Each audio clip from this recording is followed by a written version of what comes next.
우리가 잠들었을 때에도 우리를 위해 일하시는 하나님, 지난 밤에도 우리를 피곤한 몸과 마음에서 편히 쉼을 주시고 새로운 힘과 정신으로 하루를 시작하게 하시니 감사합니다. 좋지 않았던 기억들과 정서들, 꺼림칙한 기분들, 후회되는 일들과 사건들 하나하나를 주님께서 어젯밤에 잘 제거하여 주시고 지워주시고 정돈하여 주셔서 오늘도 새로운 기대와 소망으로 하루를 시작합니다. 이미 지난 일들의 마음을 두지 않게 하시고 미래를 바라보며 주님과 함께 새로운 창조의 자리로 나아가게 하여 주시옵소서. 혹시나 저희들 가운데 질병의 작은 씨앗이라도 있었다면 이 모든 악한 세포들과 건강치 못한 징후들도 깨끗하게 제거하여 주신 줄로 믿습니다. 또한 덧없는 생각들과 불필요한 망상들도 모두 우리의 무의식 깊은 곳으로 가라앉혀 주신 줄로 믿습니다. 이 믿음으로 오늘을 시작하오니 주님 우리에게 오늘도 맑은 생각과 정결한 마음을 허락하여 주시옵소서. 공중나는 새를 보라 들의 백합화를 보라 말씀하신 주님, 우리는 역사상 최고 문명의 인류 시대를 살고 있으면서도 여전히 두려움과 염려 가운데 살아가고 있습니다. 좋은 차, 좋은 집, 다양한 기능을 가진 여러 제품들, 그리고 이제는 챗GPT 등 AI까지 등장하여 우리의 삶을 풍요롭게 하고 있습니다. 하지만 우리는 요동치는 세상 속에서 여전히 불안과 공포, 그리고 삶의 무의미를 경험하며 힘든 삶을 살아갑니다. 하나님, 우리를 불쌍히 여겨 주시옵소서. 하나님을 믿는다고 하였지만 말뿐 때가 많았고 주님을 따른다고 하였지만 우리는 그 일에 민첩하지 못하였습니다. 새로운 마음 주셔서 다시 떨치고 일어설 수 있게 하시고 믿음의 길을 바르게 걷게 하여 주시옵소서. 하나님, 소망의 모든 성도님들을 한 분 한 분 기억하여 주시기를 기도합니다. 모든 성도님들이 오늘 하루를 주님께서 책임져 주시옵소서. 그들의 자녀와 가족들 그리고 함께하는 이웃들의 삶을 전능하신 하나님께서 친히 붙들어 주시옵소서. 오늘 하루 동안에 우리 모든 성도들의 영혼이 잘 되고 범사가 잘 되는 은혜가 있게 하여 주시옵소서. 하나님, 오늘 하루 우리의 신앙이 더 깊어지기 원합니다. 하나님께서는 예수 그리스도를 통하여 그저 오래 사는 법이 아니라 영원히 사는 법을 알려주셨습니다. 편하게 사는 것이 잘 사는 것이 아니라 영혼을 기준으로 삼고 사는 삶을 사는 삶임을 알게 하셨습니다. 주님, 소망의 모든 성도들이 이 영생의 가치를 알고 주님 보시기에 온전한 성도들이 되기를 간절히 기도합니다. 현실에 안주하거나 적당히 살지 않게 하시고 더디더라도 바르게 살아갈 수 있도록 그 걸음을 붙잡아 주시옵소서. 주님, 이 시간에는 특별히 고3 학생들과 내년 입시를 준비하는 수험생 그리고 그들의 가정을 위해서 기도합니다. 아직 먼 듯 보이기도 하지만 지금이 매우 중요한 시기라고 합니다. 봄을 지나 여름으로 향하는 길목에서 우리 수험생들이 마음을 다잡기가 쉽지 않습니다. 하나님, 우리 학생들이 외부 환경으로 인해 그 마음이 흐트러지지 않게 하여 주시옵소서. 모든 상황에서 도우시는 하나님을 더욱 의지하게 하여 주시옵소서. 무엇보다도 자녀들을 위해 눈물로 기도하는 부모님들의 마음을 주님께서 헤아려 주시옵소서. 인간의 방법이나 방식이 아니라 하나님의 법을 구하며 주님의 도우심을 구하는 부모님들 되게 하시고 하나님께서 내려주시는 큰 복을 자녀들과 더불어 누리는 복된 주님의 가정들, 부모님들 되게 하여 주시옵소서.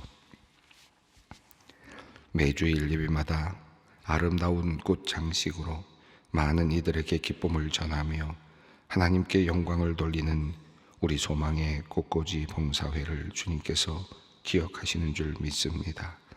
날마다 좋은 곳을 구하기 위해 여러 곳을 다니고 살피고 토요일마다 긴 시간을 내어 아름다운 강단 장식을 하는 우리 꽃꽂이 회 회장님과 임원들, 회원들 위에 하나님께서 크신 은혜와 위로를 내려 주시옵소서. 아름다운 강단의 꽃을 보며 정성스럽게 하나님께 드려진 헌신의 마음을 보고 느끼곤 합니다. 늘 성도들이 강단의 꽃을 보며 큰 기쁨을 얻고 은혜를 받게 하시고 봉사의 손길에는 하나님께서 큰 은총으로 더하여 주시옵소서. 온라인과 헌금함으로 들어온 헌금을 계수하고 정리하는 헌금위원들과 재정부의 집사님들이 있습니다. 늘 교회의 살림을 알뜰하게 살피는 재정부의 직원들, 그리고 모든 봉사자들 위에 하나님께서 사업의 복과 건강함의 복을 주시고 마음의 평안과 기쁨을 허락하여 주시옵소서. 이들의 섬김과 봉사를 통하여 교회가 건강하고 활기차게 돌아가며 주님께는 영광이 돌려지게 하여 주시옵소서. 1부부터 5부까지 은혜로운 찬양으로 섬기는 찬양대원들과 찬양대를 위해 기도합니다. 베다니, 호산나, 시온, 할렐루야, 에베네셀 찬양대의 지휘자와 반주자, 솔리스트와 오케스트라 단원들의 수고를 주님께서 기쁘게 보아 주시옵소서. 아름다운 목소리를 주시고 좋은 음악적 재능을 허락하여 주시옵소서. 연습하고 준비하는 시간에도 복을 받고 기쁨을 누리게 하시고 예배하는 시간에도 더 큰 은혜를 누리게 하여 주시옵소서. 소망 오케스트라 단원들과 오부 찬양을 인도하는 소망 프레이즈 교육자와 단원들에게도 찬양의 기쁨이 늘 충만케 하여 주시옵소서. 이제 주님의 말씀 듣는 자리로 나아갑니다. 말씀 듣고 깨닫기 원하오니 이 시간 성령께서 역사하여 주시옵소서. 베드로 후서를 이제 시작합니다. 깨끗한 마음으로 말씀 앞에 서게 하여 주시옵소서. 예수님의 이름으로 기도드리옵나이다. 아멘. 오늘의 말씀은 베드로 후서 1장 1절로 4절 말씀입니다. 베드로 후서 1장 1절로부터 4절까지 말씀 함께 봉독하겠습니다.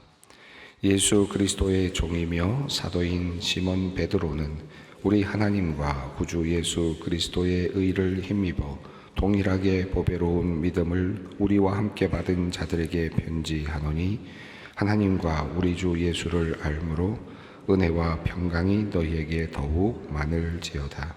그의 신기한 능력으로 생명과 경건에 속한 모든 것을 우리에게 주셨으니 이는 자기의 영광과 덕으로서 우리를 부르신 이를 알므로 말미암음이니라. 이로써 그 보배롭고 지극히 큰 약속을 우리에게 주사 이 약속으로 말미암아 너희가 정욕 때문에 세상에서 썩어질 것을 피하여 신성한 성품에 참여하는 자가 되게 하려 하셨느니라. 아멘. 오늘은 베드로 후서입니다. 베드로 후서를 시작하는데요. 새로운 또 책을 이제 받게 되니까 새로운 기대감도 생기게 됩니다. 지금까지 에스라서를 우리가 함께 살펴보았습니다. 물론 예레미야를 또 계속해서 우리가 구약 말씀도 또 계속 읽고는 있습니다만은 이 에스라를 마치고 이제 신약으로 넘어와서 베드로 후서를 공부하게 되었습니다. 베드로 후서 전에 우리가 신약 말씀으로 베드로 전서를 함께 읽었습니다. 연관이 된다고 할 수 있겠는데요. 베드로 전서를 읽고 이제 오늘 또 베드로 후서를 읽어 내려가게 되었습니다. 베드로 전서 기억이 나실 것 같은데요. 베드로 전서의 주된 내용이 어떤 것이었습니까? 장차 고난이 올 것에 대한 이야기.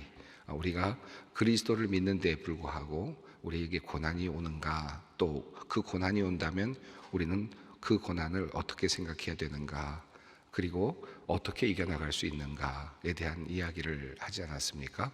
특별히 이제 그 네로 시대 이후의 박해, 또 디오클레티아누스 시대의 박해라든지 이런 다양한 박해들이 예상되고 있는 그런 상황 속에서 이제 또 그리고 실제로 경험했을 그런 많은 사람들을 생각하면서 주셨던 말씀이었습니다.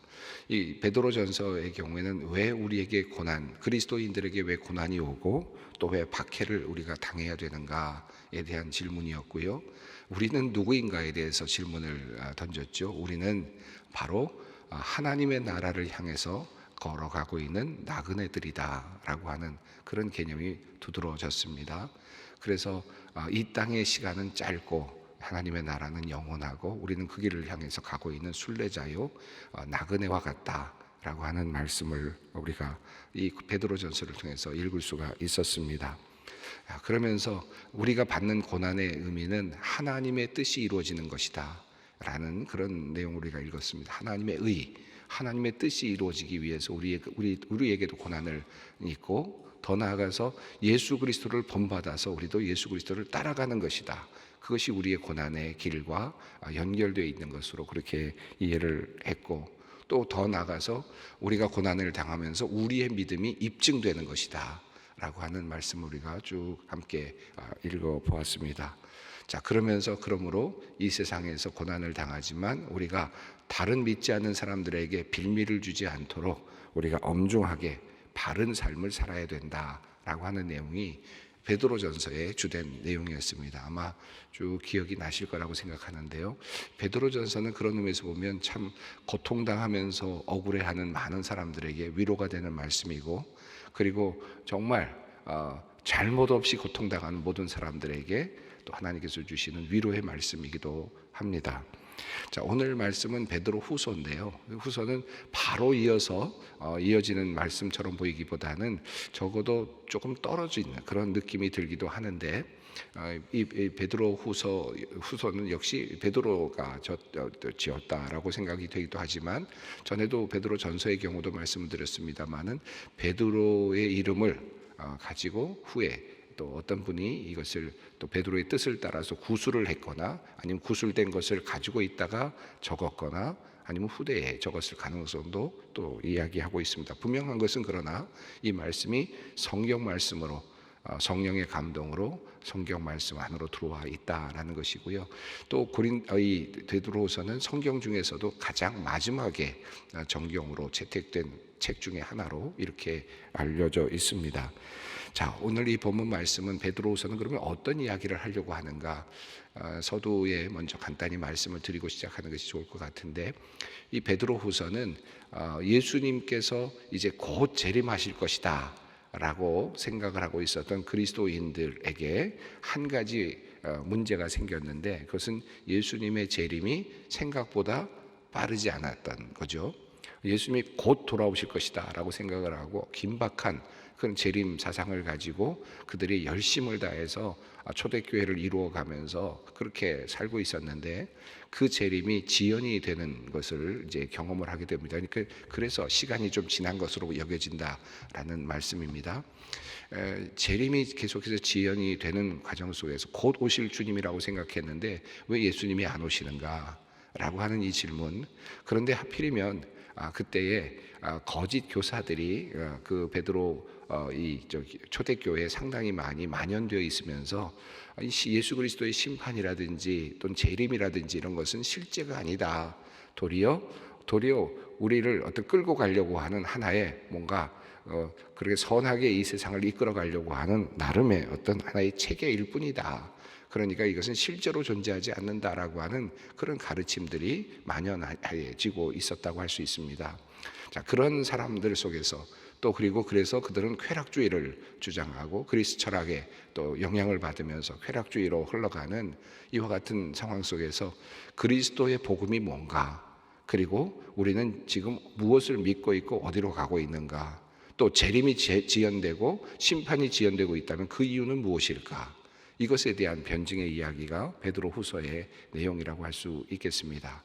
그리고 이렇게 재림이 지연되는 상황 속에서 우리는 어떻게 살아가야 할 것인가 하는 질문에 대한 답을 우리에게 주고 있는 책이 베드로 후서라고 할 수 있겠습니다. 짧은 본문인데 이 본문을 우리가 함께 읽어가면서 지금 베드로 후서를 통해서 우리에게 주는, 베드로 후서 전체가 복음의 모든 것을 다 담고 있지는 못하죠. 짧은 서신이니까요. 그런데 한 방향에서 우리를 다시 보게 해주는 그런 아주 또 다른 큰 힘이 있는 그런 책이라고 할 수 있겠습니다. 자, 이런 기대감을 가지고 베드로 후서를 함께 읽어 가겠습니다. 자, 1절 말씀을 읽습니다. 예수 그리스도의 종이며 사도인 시몬 베드로는 우리 하나님과 구주 예수 그리스도의 의를 힘입어 동일하게 보배로운 믿음을 우리와 함께 받은 자들에게 편지하노니. 이 베드로 후서는 우선 서신을 쓰고 있는 사람이 누구인가, 발신자가 누구인가를 알려주고 있고요. 또 수신자가 누구일 것인지에 대해서도 우리가 추측할 수 있게 해줍니다. 그런데 발신자는 분명합니다. 예수 그리스도의 종이며 사도인 시몬 베드로 이렇게 되어 있습니다. 그래서 하나님의 종, 예수 그리스도의 종이라고 하는 이 표현은 뭐 겸비한 그런 의미라기보다는 도리어 권위를 의미한다고 하는 것이 더 맞을 것 같습니다. 이 문맥상으로 본다면 예수 그리스도의 대리자로서의 역할로서의 종이죠. 그런 의미면서 동시에 사도, 그러니까 어떤 하나님의 권위, 예수 그리스도로부터 받은 권위를 도리어 강조하는 그런 표현이라고 생각이 듭니다.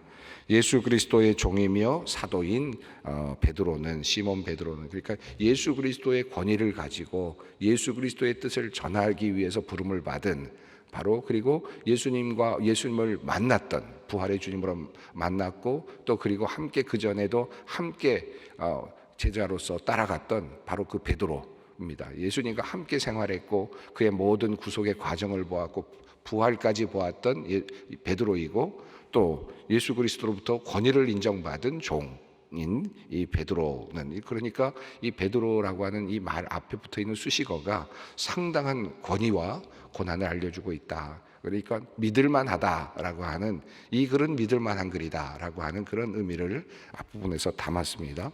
자, 그런데 수신자에 대해서는 베드로 전서 같은 경우에는 뭐 본도와 갈라디아와 그리고 갑바도기아와 아시아와 비두니아에 흩어져 있는 모든 형제들에게 편지한다, 뭐 이렇게 되어 있어서 그 수신자들이 누구인지가 분명하게 드러났죠. 자, 그런데 여기는 물론 수신자가 나타나는데 누구라는 것보다는 어떤 부류에 속한 사람들, 그러니까 좀 조금만 막연하게 이렇게 표현이 되어 있습니다. 어떻게 되어 있습니까? 우리 하나님과 구주 예수 그리스도의 의를 힘입어 동일하게 보배로운 믿음을 우리와 함께 받은 자들이라고 되어 있습니다. 그러니까 어떤 지역에 살고 있는 사람들이라고 하기보다는 예수 그리스도의 믿음을 본받고 살아가는 모든 그리스도인들이라고 표현하는 것, 짧게 표현하면 이렇게 표현할 수 있을 것 같은데요. 모든 자들에게 편지한다, 이렇게 되어 있습니다. 베드로 후서 3장 1절, 그러니까 뒤에 나오긴 합니다만 뒤에 나오는 내용 속에서 이 둘째 편지라는 표현이 나오는 것으로 보아서 혹시 그렇다면 이 둘째 편지라는 말 속에서 첫째 편지가 있었을 것이고, 이 첫째 편지가 베드로 전서라고 본다면 아마도 이 글을 읽고 있는 대상자는 베드로 전서에서 말했던 같은 지역에 있는 사람들로도 추정할 수는 있을 것 같습니다. 그러나 이 베드로후서는 그렇게 어떤 지역을 명칭하거나 어떤 사람들을 한정해서 표현하기보다는 오고 오는 세대의 모든 사람들에게까지 이렇게 열어놓는 그런 의미로 이렇게 표현을 하고 있습니다. 여기 보면 무엇인가를 함께 받았다라고 이렇게 이야기를 하는데요. 우리와 함께 받은 자들, 그러니까 사도들과 똑같이 동일하게 보배로운, 동일하게 동등한 가치가 있는, 그것을 사도들이 가진 것과 똑같은 것을 가지고 있는, 받은 사람들에게 편지한다라고 표현을 하고 있는데, 동일하게 보배로운 믿음이라고 이렇게 표현을 했습니다. 그러니까 사도들이 가지고 있는 믿음, 또 지금 이 글을 읽고 있는 사람들의 믿음이 동일하다, 동일한 가치가 있다라고 이렇게 표현합니다. 자, 사도들만 믿음이 있는 것이 아니고 지금 이 글을 읽고 있는 사람들도 역시 같은 믿음, 동일한 가치가 있는 믿음, 바로 그 믿음을 가지고 있다라고 하는 것인데요. 자, 어떻게 해서 이 믿음이 왔는지에 대해서 이야기하는데, 우리 하나님과 구주 예수 그리스도의 의를 힘입어. 이 부분은 우리가 뭐 이렇게 읽을 수도 있고 저렇게 읽을 수도 있는데 학자들마다 조금 다르긴 하지만, 그러나 주된 학자들의 생각은 우리 하나님과 구주 예수 그리스도, 이렇게 되면 성부 성자로 이렇게 구별해서 읽힐 수 있는데요. 이 부분을 조금 여러 문장들을 비교하면서 우리 하나님이면서 동시에 구주이신 예수 그리스도, 이렇게 읽는 것이 본문에는 보다 더 정확한 독해법이라고 이렇게 학자들이 이야기합니다. 자, 그러니까 문법적으로 본다면 우리 하나님이시면서 동시에 구주이신 예수 그리스도, 그러니까 예수 그리스도가 하나님이시다라고 하는 표현이 사실 이 글 속에 담겨 있다. 예수님은 하나님이시다라고 하는 표현이 이 글에 담겨 있다라고 볼 수 있겠습니다. 그러니까 예수 그리스도는 하나님이시면서 동시에 우리의 구주가 되시는데, 자, 그분의 의를 힘입어서 그분이 만들어 놓으신 이 구속의 모든 역사를 통해서 우리가 믿음을 갖게 되었는데, 이 믿음은 사도들과 동일한 믿음이고, 그리고 동일하게 지금도 받고 있는 믿음이다라고 하는 말씀입니다. 자, 그래서 지금 믿음을 받고 믿음을 가진 사람들에게, 자, 예수 그리스도가 하나님이시다, 예수 그리스도가 구주이시다라고 하는 사실, 예수 그리스도가 구주가 되셔서 모든 우리의 구속의 역사를 이루어내셨다라고 하는 이 믿음을 가진 모든 사람들에게 지금 편지한다라는 그런 의미이겠습니다. 자, 그러면서 이제 복을 빌어주면서 인사를 나누는데요. 2절 말씀입니다. 함께 읽습니다. 하나님과 우리 주 예수를 알므로 은혜와 평강이 너희에게 더욱 많을지어다. 예. 하나님과 우리 주 예수 그리스도를 알므로, 여기서는 하나님 그리고 예수님을 이렇게 같이 또 떼어내고 있는데요. 하나님과 예수 그리스도를 알므로, 이 알미라는 단어가 나왔습니다. 이 베드로후서에서 굉장히 중요한 단어 중에 하나이죠.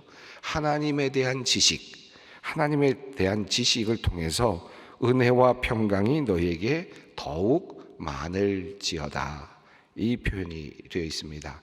이 표현이 이제 앞으로 이 베드로후서를 끌고 가는데 굉장히 중요한 개념일 것 같습니다. 그리고 그 개념을 지금 앞부분에 제일 먼저 놓았습니다. 자, 은혜와 평강이 우리에게 어떻게 임하는가? 여러분, 우리가 은혜를 누리고 평강을 누리는데 여러분 어떻게 하면 누린다고 생각을 하십니까? 교회에 와서 기도하다가 갑자기 뜨거운 성령을 받고 밖으로 나가면 은혜와 평강이 가득 생겨난다 라고 생각할 수 있잖아요. 그런 방법도 있죠. 또 우리가 그런 경험도 합니다. 자, 그런데 이 베드로후서에서 중요한 것은 하나님에 대한 지식이 늘어날수록, 하나님에 대한 지식이 더 강성해질수록 은혜가, 평강이 더 깊이 스며들어온다 라는 개념입니다. 그런 말씀을 하고 있습니다. 자, 그러니까 우리가 영적으로 기도하다가 성령 받아서 뜨거운 경험을 하고 뭔가 나를 감싸 안아주는 어떤 경험을 하고, 그래서 오는 어떤 그런 평안, 나가면서 세상이 달리 보이는 그런 평안이 있지 않습니까? 그런 경험도 굉장히 중요한 우리 신앙의 경험이기도 하죠. 근데 그 경험 말고 또 다른 어떤 경험인데, 그리스도를 알아가면 알아갈수록 더 깊어지는 경험인데, 이것이 바로 하나님에 대한 지식이 조금 더 넓어지면 넓어질수록, 알아가면 눈이 열리면 열릴수록, 하나님의 구원의 비밀이 열리면 열릴수록 더 큰 평안이 온다는 것입니다. 은혜와 평강이 너희에게 있을지어다. 자, 이 방식으로 너희가 하나님의 은혜와 평강을 누릴 수 있게 되기를 바란다 라고 하는 말씀입니다. 자, 그리고 나서 이제 계속해서 3절과 4절 이어지는 말씀인데요. 이 3절과 4절은 또 내일 있을 5절 이후의 말씀과도 연결이 되는 것인데, 특별히 여기서 신의 성품, 하나님의 성품에 대한 이야기를 합니다. 3절을 먼저 읽습니다. 그의 신기한 능력으로 생명과 경건에 속한 모든 것을 우리에게 주셨으니 이는 자기의 영광과 더불어서 우리를 부르신 이를 알므로 말미암으니라. 자, 우리가 하나님에 대한 지식을, 여기도 또 알미라는 표현이 나왔습니다.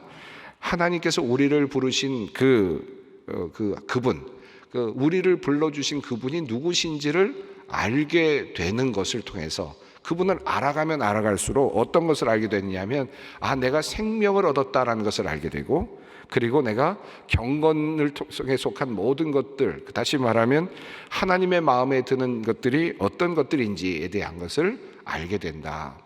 그러니까 이것들을 이제 알아가는 것인데요, 그것은 누가 주었느냐 하면 내가 스스로 알아가는 것이 아니라 하나님께서 우리에게 주신 것이다.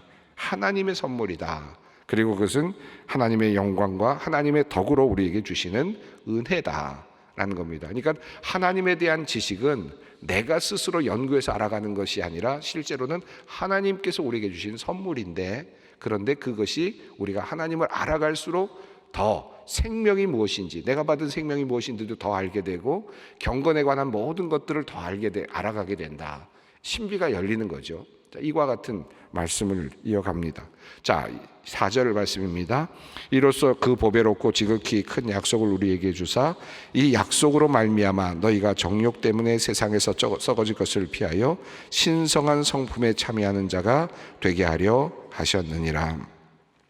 자, 이렇게 하나님에 대해서 알아가게 하심으로써 하나님은 우리를 어디로 끌고 가시기를 원하시느냐 하면 우리를 신성한 성품에 참여하는 자가 되게 하시려고 하신다. 하나님의 성품에, 하나님을 알아감으로써 은혜가 그리고 평강이 일어나고, 하나님을 알아갈수록 평강 그리고 은혜, 그리고 하나님의 구원의 비밀이 열리고, 하나님을 알아갈수록 하나님에 대해서 더 깊어지고, 그리고 그러면서 결국 우리는 하나님의 성품에 가까이 다가가게 된다. 이것이 신앙생활이다 라고 그렇게 말씀을 하고 있습니다. 당연히 신의 성품에 참여하기 위해서 정욕 때문에 썩어질 것들을 피할 수밖에 없죠. 이것은 전 단계라고도 할 수 있겠고 또 다른 차원이라고 할 수 있겠는데, 우리가 정욕 때문에 세상에서 썩어질 것들을 피할 수 있게 하시고, 결국은 하나님을 알아가면 알아갈수록 신성한 성품에 참여할 수 있게 하신다. 이것이 바로 우리 그리스도인들이다라고 하는 말씀입니다. 자, 신성한 성품이라는 게 어떤 것일까에 대한 내용을 이제 5절부터 내일 말씀이 조금 더 분명하게 우리에게 풀어서 설명을 해 주신다고 봅니다. 신성한 성품에 참여한다. 저는 사실 이 말이 참 좋습니다. 우리가 지금 예수님께서 재림하실 것이다 라고 생각했던 초대교회들의 그 생각에서부터 시작해 본다면 예수님의 재림의 지연이 2000년 이상 지금 지연이 되고 있는 거잖아요. 자, 이런 시간 속에서 우리는 어떻게 살아야 될 것인가? 그렇다고 해서 종말이 없는 것은 또 아닙니다. 우리들의 종말은, 개인적인 종말은 70년, 80년, 100년 안에 옵니다. 그러니까 이 종말은 반드시 오고 있고 오고 있는 것이 보여지거든요. 개인적인 종말은 끊임없이 우리에게 각성하도록 만들어주면서도 또 하나님의 종말에, 이 세상의 종말은 끊임없이 지연되고 있는 것 같은, 이와 같은 상황을 살아가는데, 이런 상황 속에서 우리가 신앙생활을 하면서, 또 오늘날과 같은 신앙생활을 하면서 우리가 어떤 관점으로 신앙생활을 해야 될 것인가, 아주 열광주의적인 인박한 종말론을 가지고 이 세상에서 삶을 다 무시하고 그냥 그저 산속에 올라가서 살아야 되는가, 여전히 우리는 그것을 이야기해야 되는가, 그렇지 않다면 우리는 무엇을 바라봐야 되는가? 여기서 주는 답이 바로 이 베드로 후서의 말씀이 아닐까 싶습니다. 우리를 하나님께서 부르셔서 날이 갈수록 하나님의 성품에 가까이 갈 수 있도록 만들어주시는, 하나님의 나라가 내 안에서 이루어질 수 있게 만들어주시고 내 안에서 확장될 수 있도록 만들어주시는 하나님, 이것을 바라보는 것, 이것이 바로 오늘을 살아가는 신앙인들의 또 다른 하나의 비전이 아닐까. 또 그래야 우리가 신앙생활을 보다 더 분명하게 올바르게 할 수 있을 것이다. 또 이단들의 여러 가지 유혹 앞에서 흔들림이 없을 것이다. 그런 생각을 하게 됩니다. 그런 면에서 이 베드로 후서는 우리에게 매우 큰 가치가 있는 그런 서신이라 할 수 있겠습니다. 오늘 이제 베드로 후서를 시작하는데, 자, 우리가 살아가는 이 삶이 어떤 것인가, 우리들의 신앙이 어디로 가는가, 신의 성품이라는 이 단어를 마음에 한번 새기고 오늘은 기도의 자리로 함께 나아갔으면 좋겠습니다. 함께 기도합니다.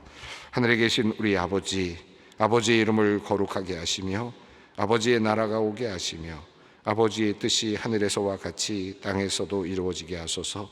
오늘 우리에게 일용할 양식을 주시고 우리가 우리에게 잘못한 사람을 용서하여 준 것 같이 우리 죄를 용서하여 주시고 우리를 시험에 빠지지 않게 하시고 악에서 구하소서. 나라와 권능과 영광이 영원히 아버지의 것입니다. 아멘.